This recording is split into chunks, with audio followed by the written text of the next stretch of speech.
Okay. Selamat pagi. Pagi. Welcome, everyone. Today we are talking about one of my favorite topics, and that is success. It's not overnight success. It's not social media success. Real success. The type that comes from discipline, hard work, continuous learning, and becoming valuable.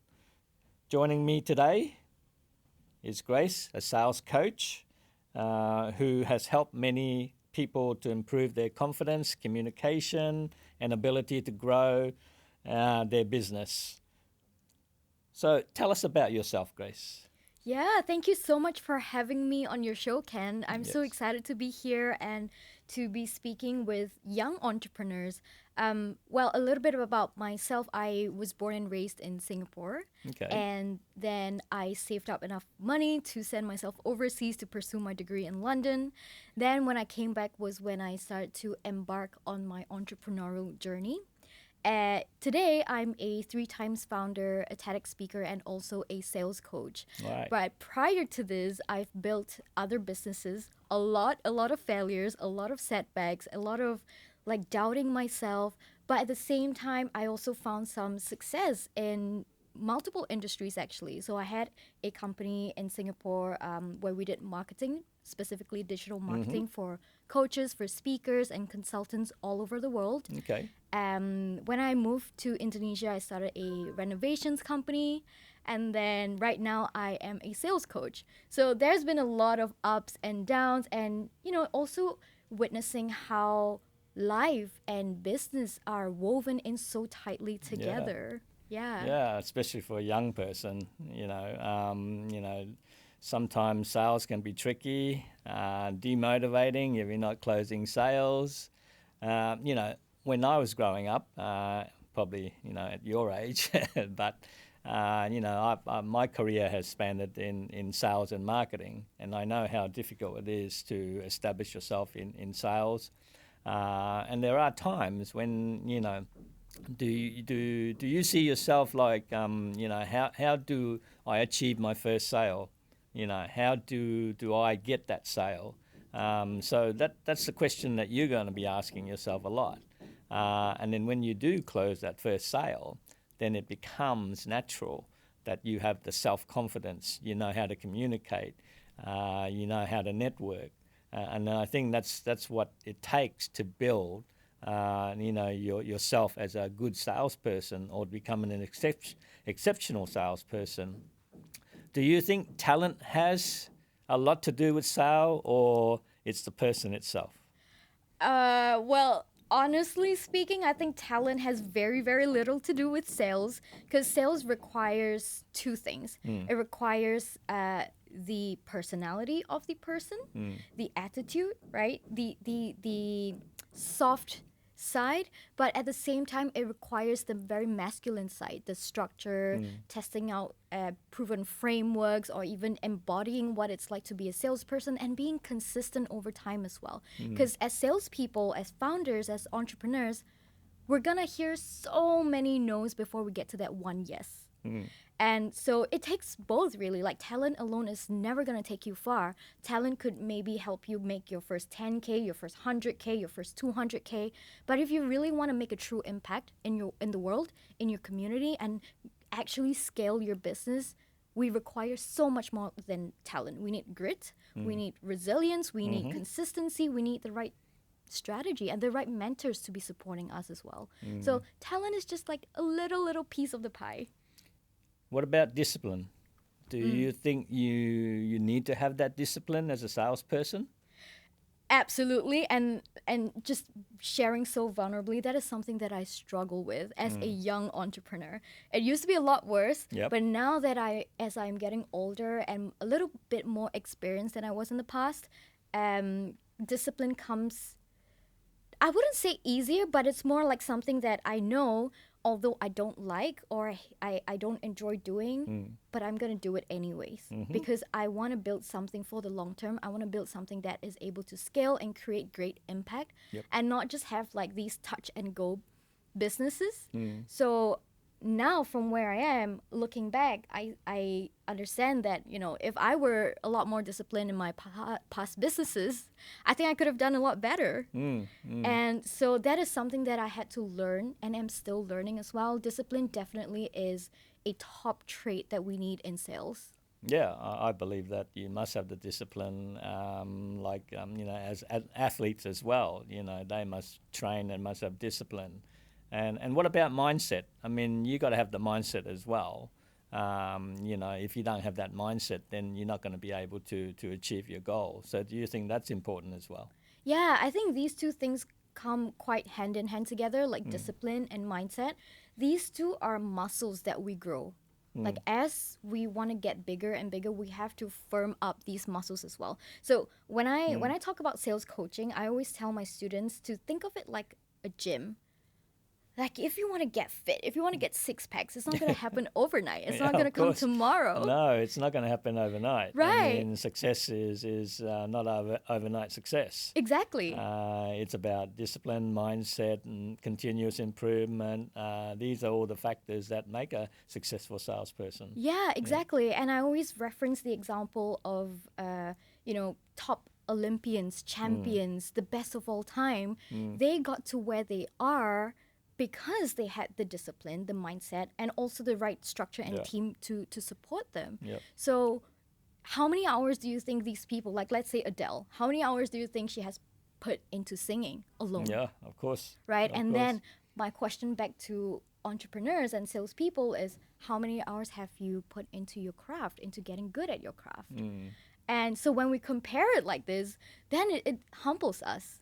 Like, Yeah. hey, I gotta be more disciplined. I gotta have a stronger mindset. I gotta show up and get up. Yes, we all do.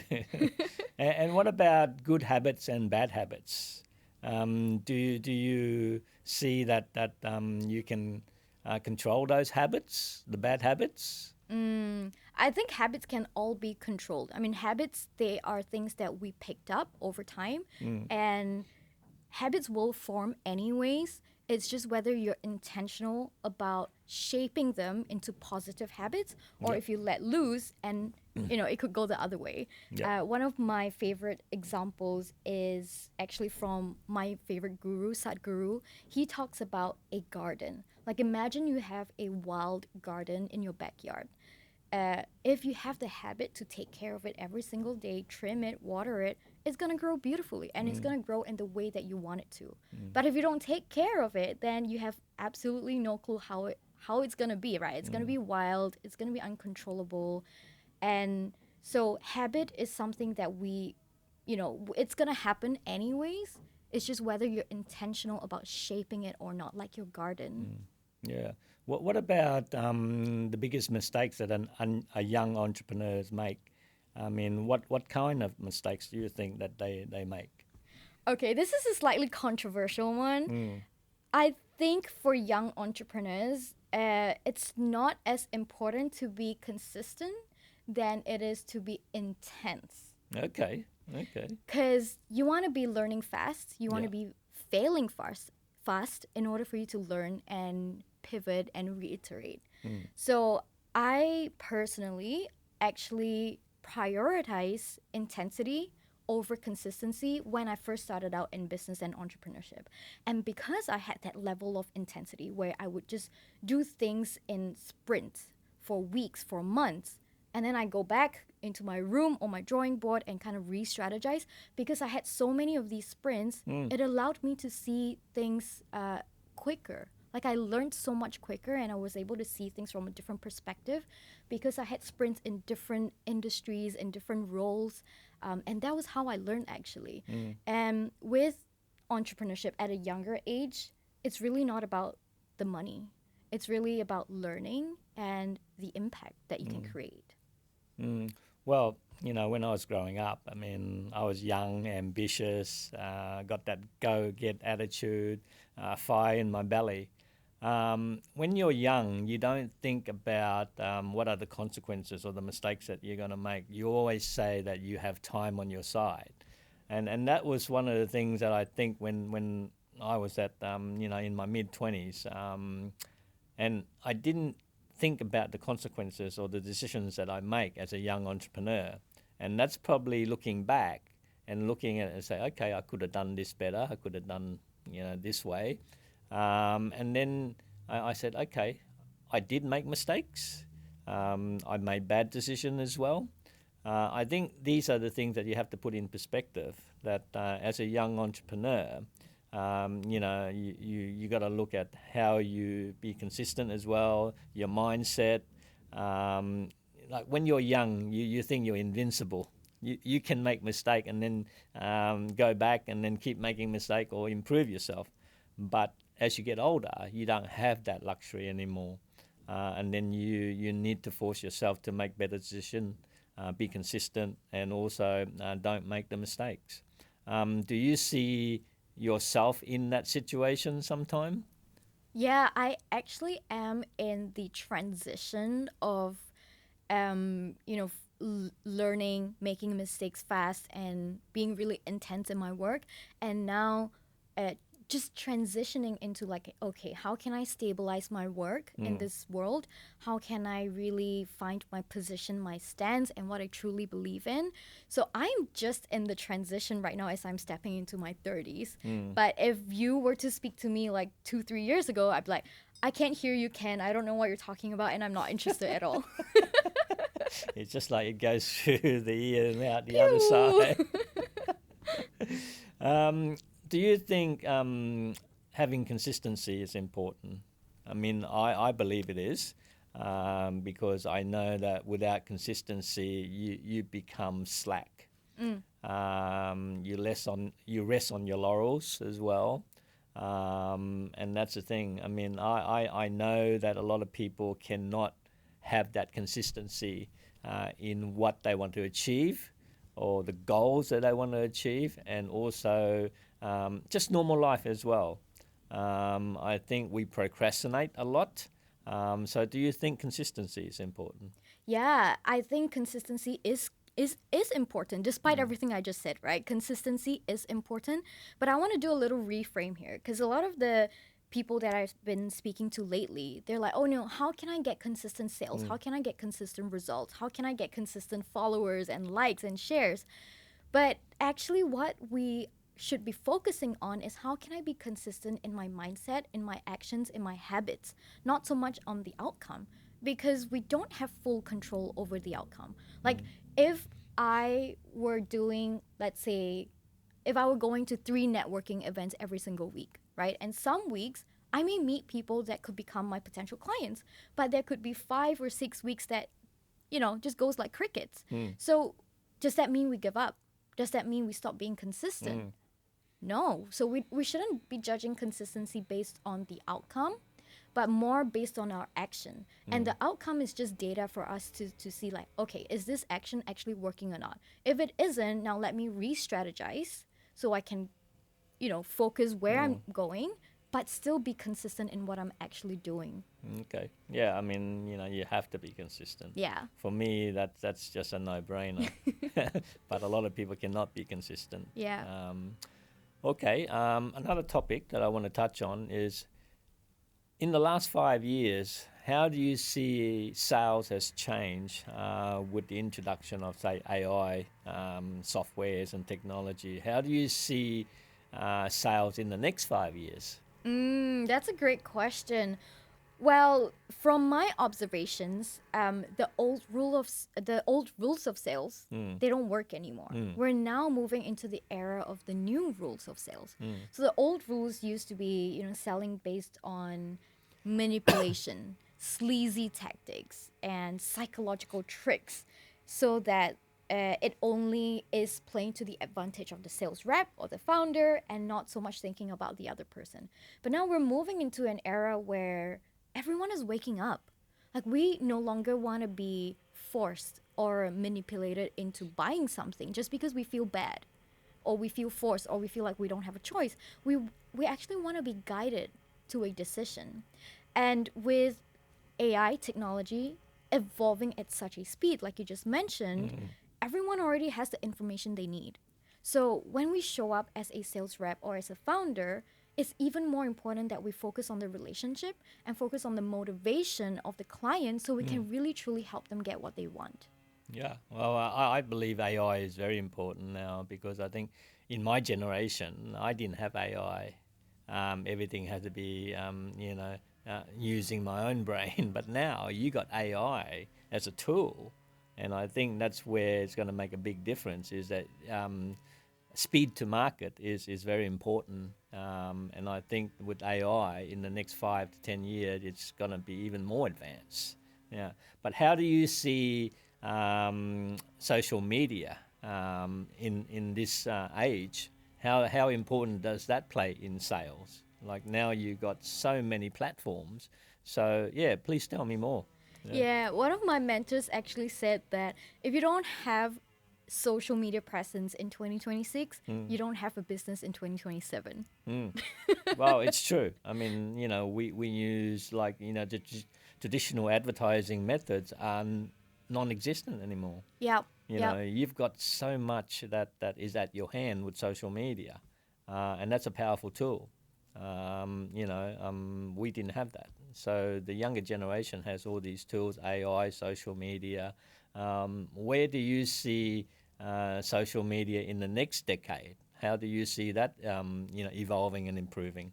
Yeah, I don't think social media is going anywhere. But the game of social media is evolving so quickly. Like just let's say a year ago, we only started to create like yapping type of Yep. content on social media Yep. where everything is so fast paced. We're using visual hooks, verbal hooks, and all these things, which honestly for me is like a really fast change, and I'm still trying to catch up to it. And unfortunately, there's a lot of fluff on social media. It's just natural, right? Because there is so much access to it. Everyone now is able to create content for next to nothing. Like it costs us nothing. Of course. As long as you have a phone, a working microphone, you publish it. So there's a lot of noise and fluff on social media. So as founders and as entrepreneurs, I think it's really crucial to stay true to what you really represent and what you believe, because it's very easy to get distracted by Yep. what other people are doing, following trends, and then losing your values, your personal values, your company values. And I found myself in a position like this just a few months ago, where I was just overwhelmed with all these noise, and I'm like, oh my god, what am I selling anymore? So it's even more important to be connected with ourselves and with our actual clients in front of us. Yeah. What about personal branding? Do you believe that's important in now with the social media that we have? So is that important? Yeah, I mean, you personal branding is like everything now, right? It's almost like the new currency. Without a personal brand, it's actually harder to sell, especially now in the age of AI, because AI can make any logo, AI can make any company, it Yeah, can make any that's brand, true. and it can even create influences out of nowhere that doesn't actually exist in real life. So having a personal brand and in-person presence is going to set you apart from AI, because people still want connection. In my TEDx talk, I talk about, why do we can connect virtually for virtually anything, but why do we still want to gather in person? Why do we still go for events, for festivals? Why do we still sit in a room and attend a workshop?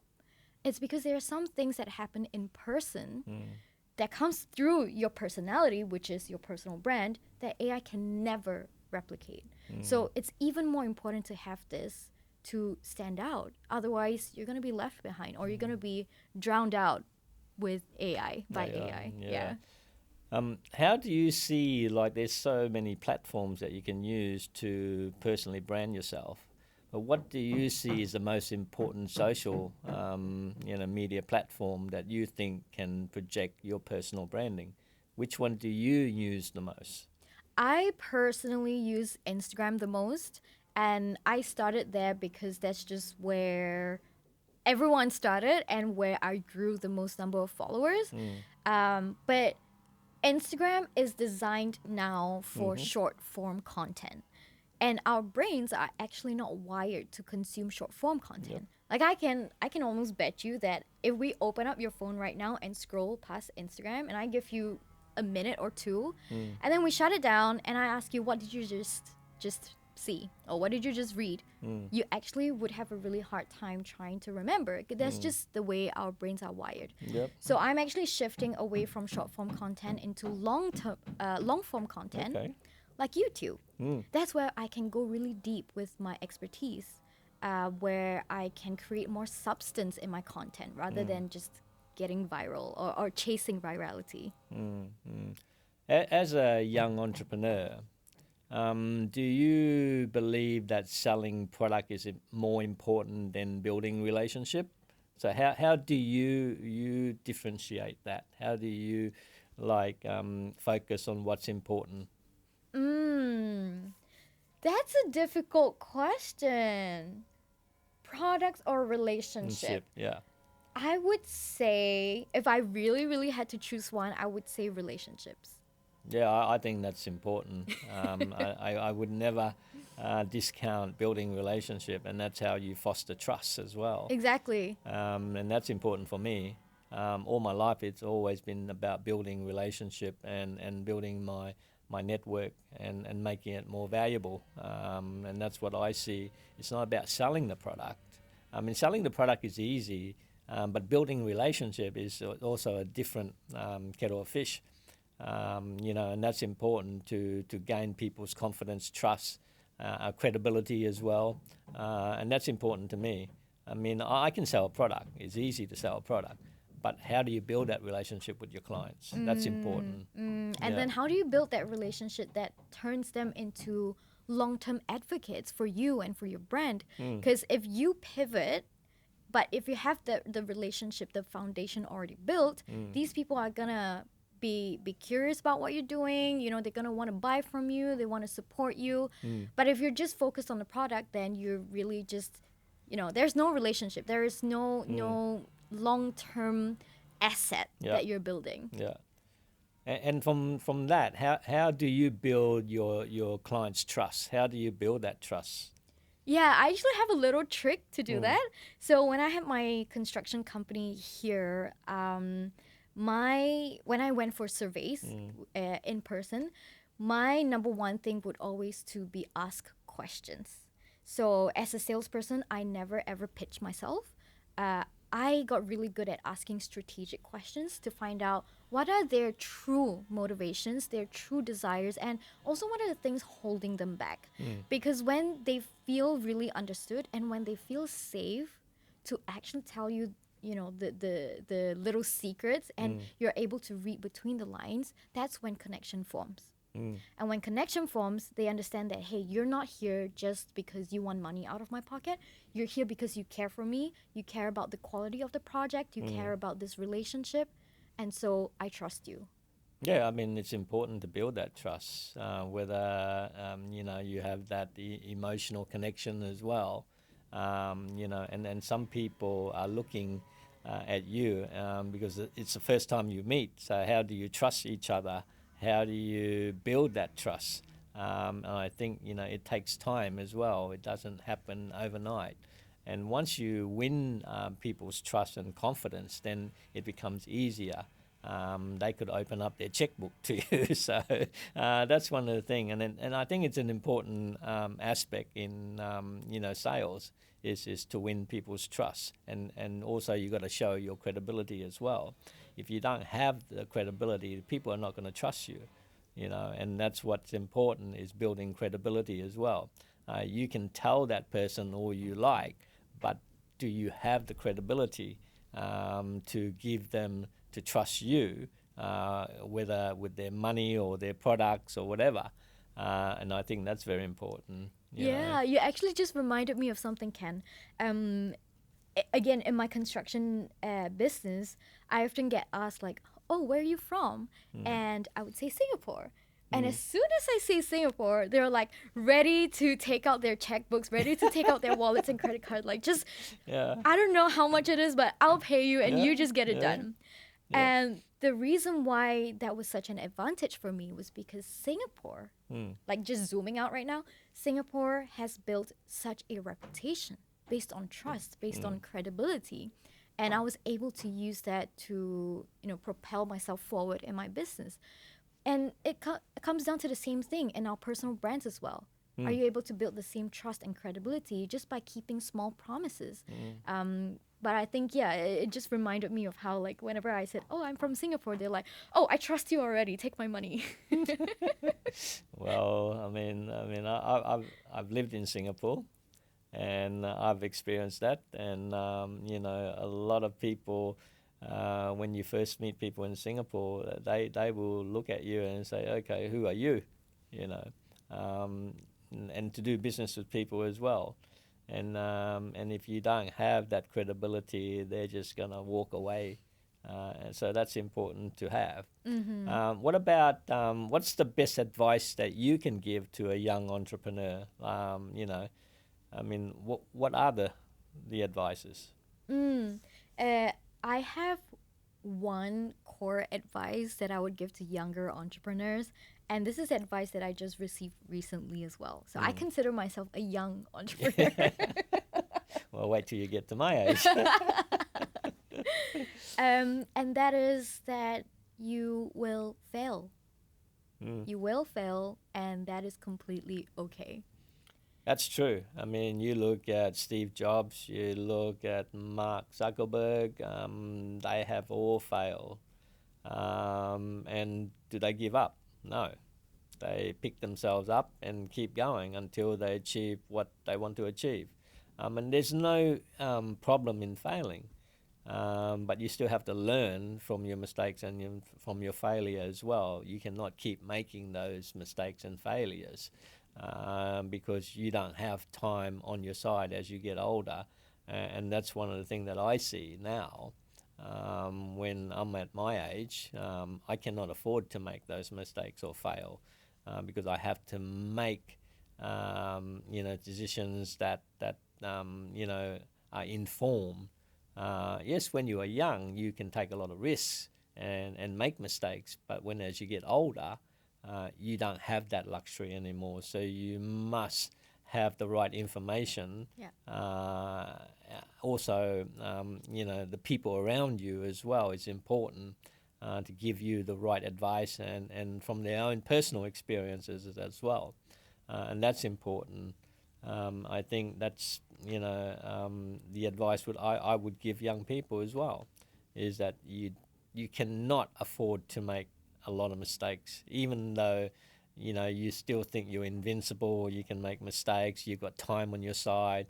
But looking back on my personal experiences, I could have done a lot of things a lot better and make better decisions as well without making mistakes. And I think that's important. As life goes on, you will learn that as well. And make sure that you de-risk and don't take a lot of high risks, but have the right information to make those decisions properly. And I think that's important. Yeah, very important. Yeah. So what kind of skills do you think a young entrepreneur should develop? I mean, that's one of the things that you need to is to develop your skills. So what skills do you think you should develop? Okay, I love this question. My answer is completely not biased at all, but it is the skill of selling. Well, I know some people have it naturally and some people don't. So what skills do you need to hone to improve yourself as a salesperson? Yeah, there are a few components that makes up sales, right? The first thing is speaking. Not necessarily public speaking, but just speaking to this one person or these two people in front of you. Are you able to carry your words and the intention of your, the meaning of your words well in your conversation? Because they need to first understand you. So, like, are you able to speak not necessarily, with an accent, but articulately? Are you able to explain difficult concepts and break it down into really simple layman terms for someone who doesn't know your industry, to explain to them the value of your work? So speaking is one. The other one is understanding buyer psychology and just human psychology in Yep. general. That's really going to put you ahead in any industry. And then the last one would be repping yourself. You have to be your biggest cheerleader in sales. You're going to get a lot of no's. Most of the time, you're going to get no's. You may get yelled at sometimes. Oh, yeah. I'm sure you've been yelled at, Ken. Of course. I mean, you know, when you're young and if you're not living up to your manager's expectation, of course you're going to get yelled at. Yeah, or even getting yelled at by clients. Like I got yelled at so much when I was in construction. So building the ability to be able to be resilient towards these things. Yeah, I think these are the three key things that I would say makes up sales as a whole. And then, you know, like the strategy and all that, it's really not that different from one company to another. The strategy is just there. But I always say that I could give you the best strategy in the world that could make you $100 million. Yeah. But if you don't embody it and if you don't understand the psychology behind it and you don't feel safe executing it, it's never going to fly. And one of the things you said, communication is important. How important it is, communication, when you're speaking to someone. If you cannot communicate properly to a person and have that confidence to communicate properly, then that becomes an issue for that person to show that you have credibility. You're going to have the trust between yourself and the client. So I see like communicating is very important. Communication is very important for a young entrepreneur. And do you believe that it is important? Yeah, of course. But I think that the mistake that a lot of us make is that we think that communication is only about the words that you say. So we hang on to every word and we think that, oh, one word is going to become a deal breaker. Like it's going to make or break this deal. But no, communication actually is not just what you say, but how you say it and the intention and the energy behind the things that you're saying. I was just attending a speaking workshop last night, and our coach asked us a pop quiz question. How many percent of your communication do you think comes through how you say it versus what you say? Make a guess. Well, 10%. 10% what you say. What you say. And 90% how you say. Say. Super close, yeah. So research actually shows that it's 93% Wow. how you say it. How you say it. And then only 7% comes down to what you actually say. Wow. So a lot of it is through other cues like energetical cues, body language, facial expression, articulation, and not so much the exact words. So I think the mistake people are making is like they're hanging on to every word. They're going to ChatGPT or Claude like, what should I say to follow up with this client? Yeah. But it's less about that. It's how you say it, how you reconnect with them, and the energy behind it. Yeah, I mean, even in relationship. Yeah, absolutely. You know, I know that when I communicate with my partner, we have a very open communication. It's important. And as you said, it's how you say it. You know, it's not what you say, but and that's important in any field. I think whether it's in relationship, whether it's in business or family, I think communication is very important in every aspect. You know, if you cannot communicate, then how are you going to function in business, in society? And that's the thing. I mean, it is important to have that skill and to be able to communicate. For me, communicating is very important. And that's, you know, if you cannot get your idea across to that person, then how are you supposed to you know, get the trust from them? Yeah. You know. Yeah. You know, and that's the way I see it. Yeah. Yeah. And what about networking? I mean, I know in the last 30 to 40 years, I built my network, and it's become so valuable to me as a skill, as an asset, and I see that. So how do you see networking for you how important it is. You're not gonna like my answer, Ken. Why am I not going to ask like your answer? No doubt that networking has tremendous value, but it is my least favorite thing to do, and so I don't do it. Wow. Okay, that's that surprises me.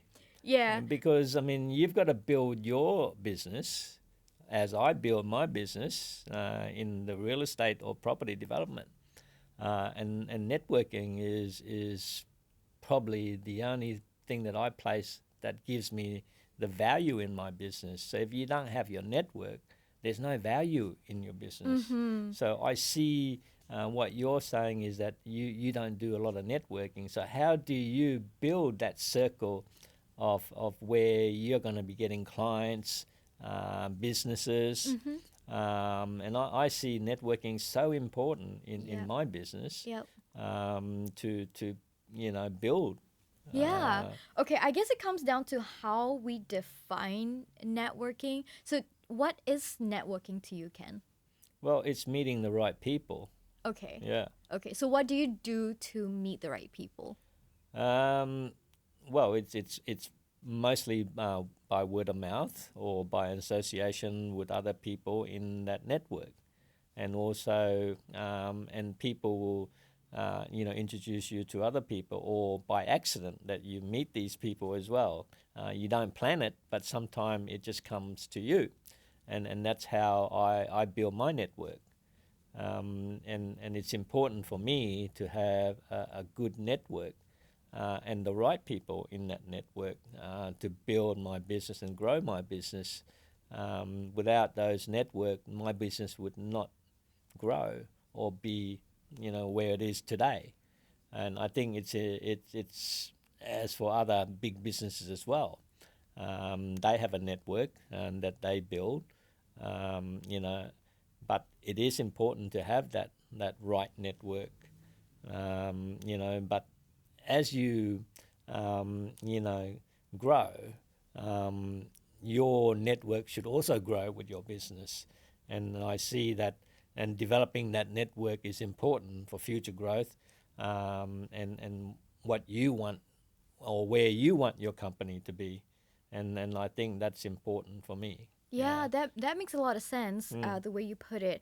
I see networking and lead generation as two separate things. They are kind of linked, but to me, they are two very different things. So, your question was, how do I then generate leads in my business and make sure that I have continuous clients? One of my favorite ways is to actually conduct workshops, conduct webinars, or speak on stages. And that way, actually, it allows me to reach from one person in a short amount of time to the entire room. Yeah. So that, for me, is a more strategic and focused way of getting clients in my industry. Of course, it's not going to work for every single industry. It really depends as well. But I'm in the coaching and service-based industry, so this method works really well for me. And because of that, I see networking as a completely different thing from lead generation, but more of like me going to events and seeing who I'll meet. So it's a little bit less intentional. And I do agree with you that at some stage of my business, I will need to tap into my network to scale or to grow or to have strategic collaborations. Yeah. But when it comes to lead generation, in my case, is a little bit more specific, where like I am standing in front of a stage, in front of people on a stage, and teaching or pitching or selling something. All right. Yeah. Yeah. And what about young entrepreneur having mentors? Do you think that's important? Absolutely. I wouldn't be where I am today without mentors in my life. I have multiple mentors at any one point. And I think that it's so valuable to have them in your life because they are able to spot your blind spots and they are able to accelerate your growth for you. Without mentors, I wouldn't be here because I would be just trying and hitting so many roadblocks, or just going straight into a wall, and having maybe no way out, or it may take me longer to get out of it, which is not really a big problem. You know, there is also wisdom in doing things by yourself. I believe that too. So I always have a fine balance of both, like having mentors and then also knowing when to step away from my mentors, and then also again looking for other mentors who's going to help me grow in different areas.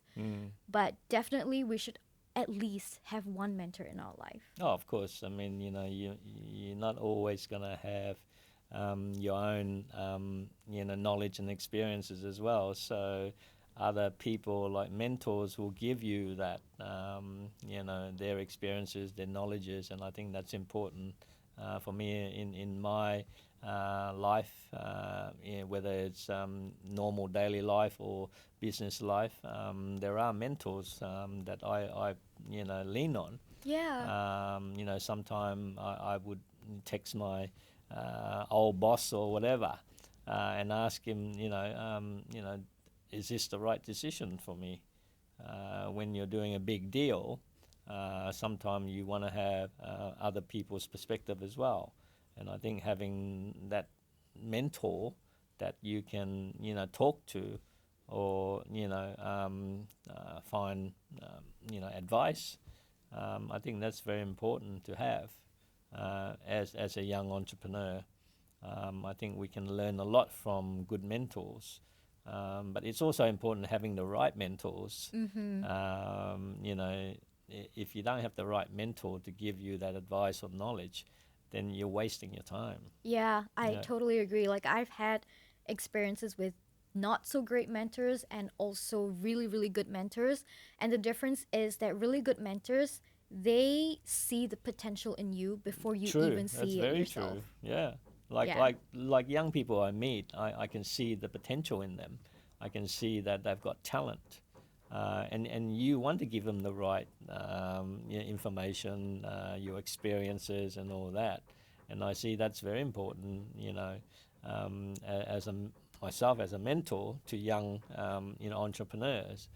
If I give them the wrong advice or I don't see their talent, then I shouldn't be a mentor, and I think, but it also comes to the person itself is to absorb that information and to apply that to what they want to achieve as well.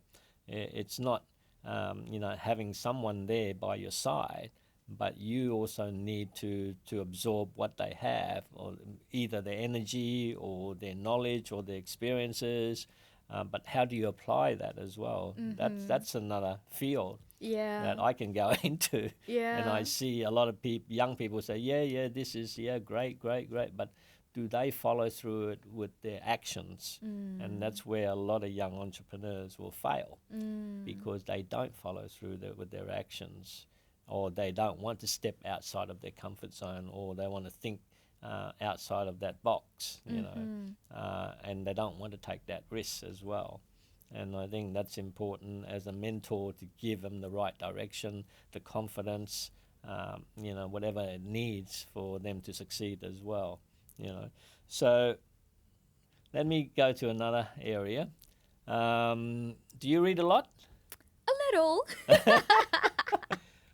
What book has influenced you the most in sales or life itself? I mean, I know you don't read a lot, but there's got to be one book that you must have read that really captures you. Yeah. I don't read a lot, but when I do read, I read only non-fiction. So I love reading like self-help books, development books, how to upskill myself. And one of my favorite books is Big Magic by Okay. Elizabeth Gilbert. Okay.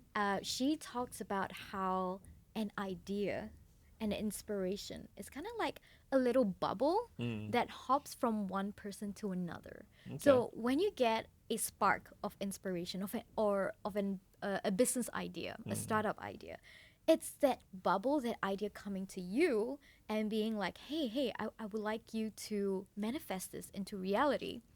And there are also people who don't act on it, and then later they see that, hey, that idea that I thought about, that startup idea, someone else is now implementing it and is making $1 million from it.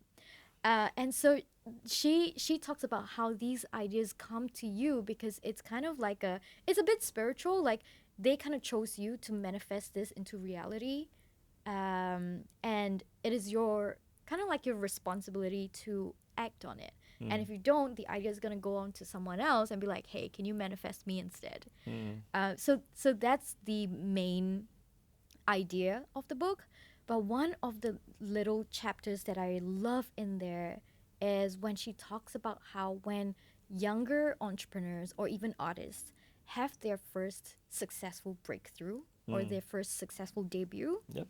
they are afraid to create something else again because they think that there's going to be a chance, or they're afraid that there's going to be a chance that the second book they write or second song they write is not going to be as successful as the first one. Okay. There is that pressure, that societal pressure and self-pressure that now everything that I create is going to have to go up and not down. But that is a very, very false way of thinking about things. It's not real. It's not a true representation of what life or business is. And that gave me so much liberation to just test things out, to fail, to try and to experiment and discover like who am I as a person, who am I as an entrepreneur, who am I as a coach even. Yeah. Do you think one day you will write a book yourself on sales? Yeah, I Yeah? thought about this since I was a kid. Like, I Yeah. remember when I was in primary school, maybe I was 7 or 8, and I thought that the first book that I ever write would be a book about life hacks. Because I love hacks. I love, how do you get more value out of something? How do you become resourceful? Like, even if I start with just a little amount, how do I grow it and get the right pieces in place? That was what I thought I was going to write at the age of 7. I don't think now that I'm going to write a book about life hacks. It would well- probably be more along the lines of sales and entrepreneurship, especially for people who are just starting out. My passion is always to work with new entrepreneurs, those who are just making their first 100K ever in their lives, or their first 100K in business, or even in a new business. Because the first 100K is always the most difficult. Oh, of course. It's the hardest, right? Would you agree? I agree with you. I mean, sales is whether you have it or you don't have it. You can learn, but that takes time as well. But sale came natural to me. And I learned from a young age is don't go hard sell, but as I mentioned to you, is to build a relationship, to earn people's trust. I never go do the hard sell. I never talk about pricing. I never talk about the advantages of this product versus another competitor's product. But to learn, as you said, their body languages, communicating and earning their trust is important.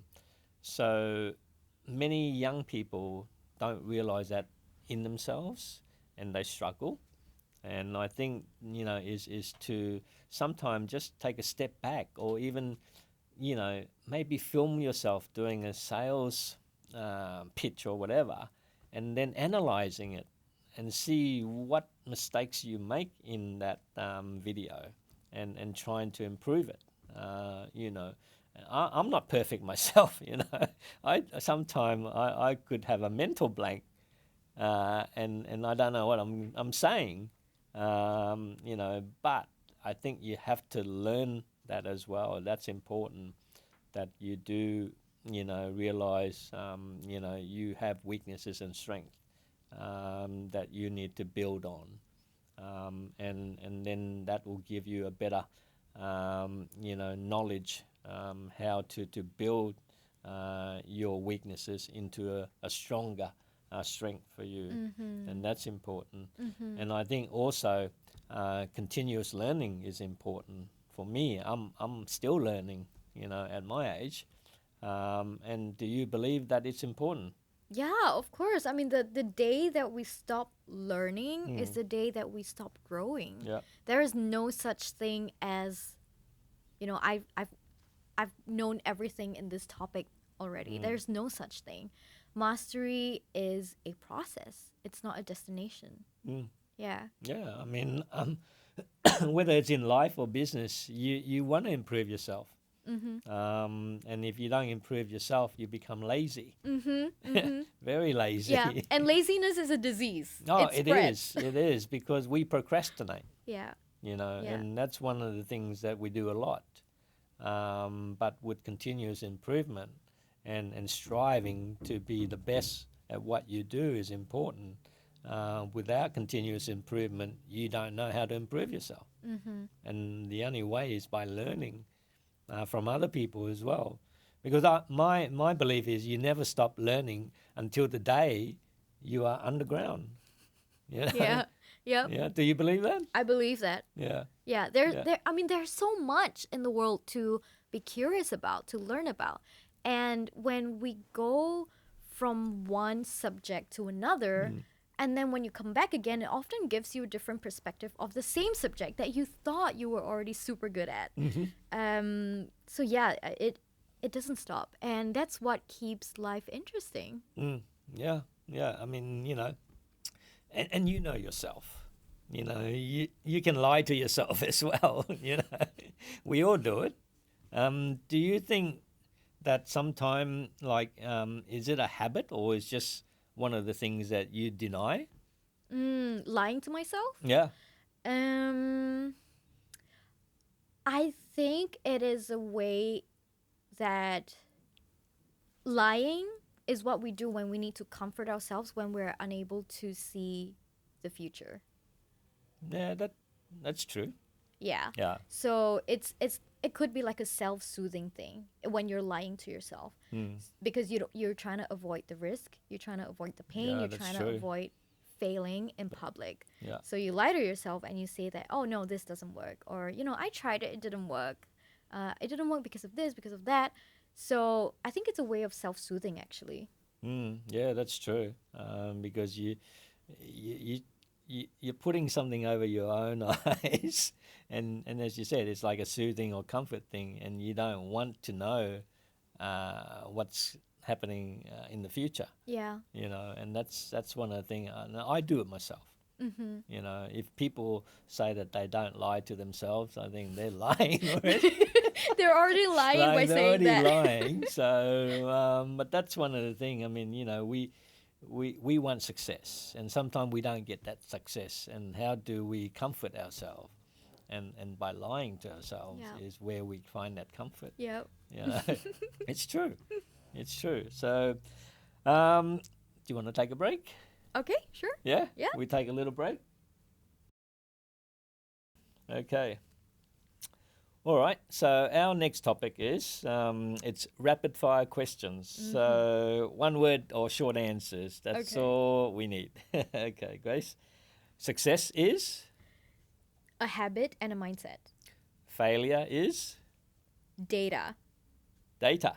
Oh, okay. Leadership. Is something that you do before you feel ready for it. Okay. Sale is? Sales. Hmm. Sales is where the art of humanity meets the science of business. Interesting. Marketing is? Trust at scale. Okay. Okay. The best investment decisions that you have made. Is always in yourself. Good answer. The biggest mistake an entrepreneurs can make. Not believing in yourself enough. Yeah, that's very true. If you don't believe in yourself, you're never gonna make it. It always So starts there. it does, and I truly believe in myself. I never give up, no matter how hard it gets. Always still believe in yourself, and that's one thing that I do very well. The first habit every entrepreneur should develop.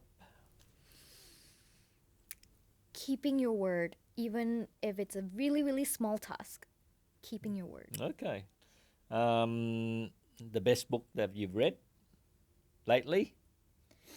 The New Earth by Eckhart Tolle. Okay. And the person who inspires you the most? Ooh. My dog. Your dog. I have learned That's an so much interesting from him. answer. Yeah. I have learned so much from him. Like, he's a little brat, Yeah. and yet he's just in his full expression. And he is so loved, not just by me, but by everyone else around him. And so I learned how I can be in full expression, truly authentic, and still do good things in the world and still be loved and accepted. So I learned from him not to people please. Okay. But there's got to be one person apart from your dog. I mean, for me, the person that inspired me the most is my mum. Right? She's a true entrepreneur. I mean, she told me about her life story and how she started as a young teenager selling food or whatever on the street. She had a hard life growing up as well. Her mother died at the age of 46, so she didn't have a mother, when she was a teenager. So, and I look at my mum and what she has achieved in her life and what she's gone through is unbelievable. It's amazing for me that she inspired me to be who I am today. So that's why I've learned so much from my mum. She's a street hustler. She communicates well with people, and she knows how to make money. And that's the thing that I've learned from my mum, is at a young age, she was a true entrepreneur for me. There's no one outside that. Wow. She's inspired me a lot. Wow. So that's why I said there's got to be one person that inspired you. Yeah, I mean, I would be copying you right now if if I said, "Oh, it's also my mom." But yeah, true enough, my mom is also really resilient. She raised my little sister and I, as a single parent. Yeah.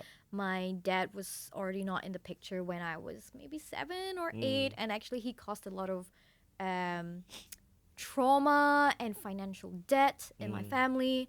And my mom hustled her way through and raised us both, and really pulled us out from like debt and poverty, because we used to live with the lights going out in the middle of the day because we couldn't afford to pay the bills.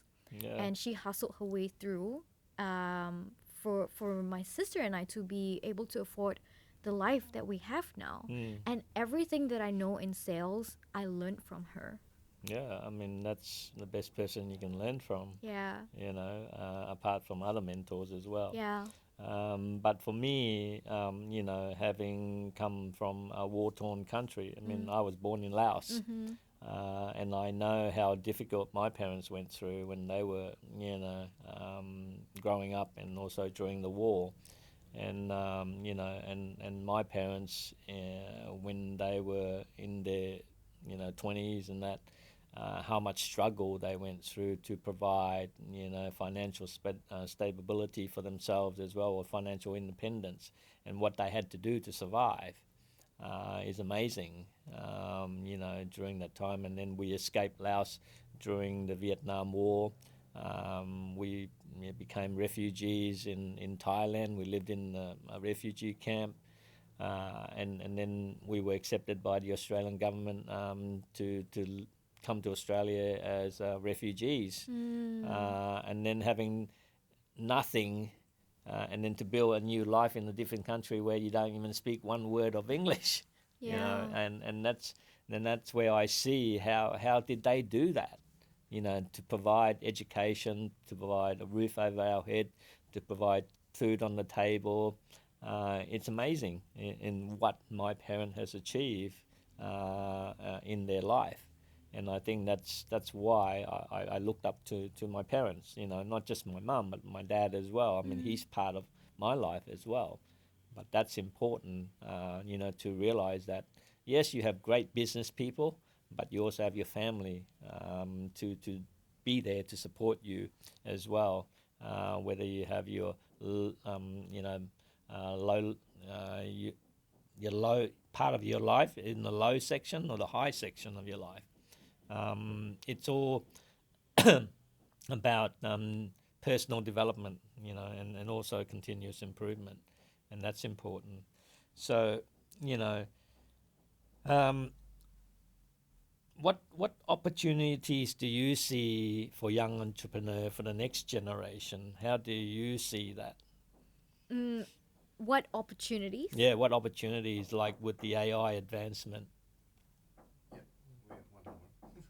We'll close up now. Yeah, okay. So how do you see that the next generation of young entrepreneurs with AI in the future? Yeah, I think there's going to be a lot more micro entrepreneurship and small businesses, Mm, and the buying patterns is going to be different as well. We already see it happening actually. Like, we're not buying as much from big logos and huge companies anymore. We're mm, buying from people, we're buying from personal brands. And I see a lot of opportunities for um, younger entrepreneurs from all different parts of the world with different social economic classes statuses to also tap into the power of social media and AI to create something for themselves, to mm, create more freedom, to be able to tap into their passion, their gifts, and what they, how they truly want to show up in the world rather than being tied to a fixed corporate job like the past.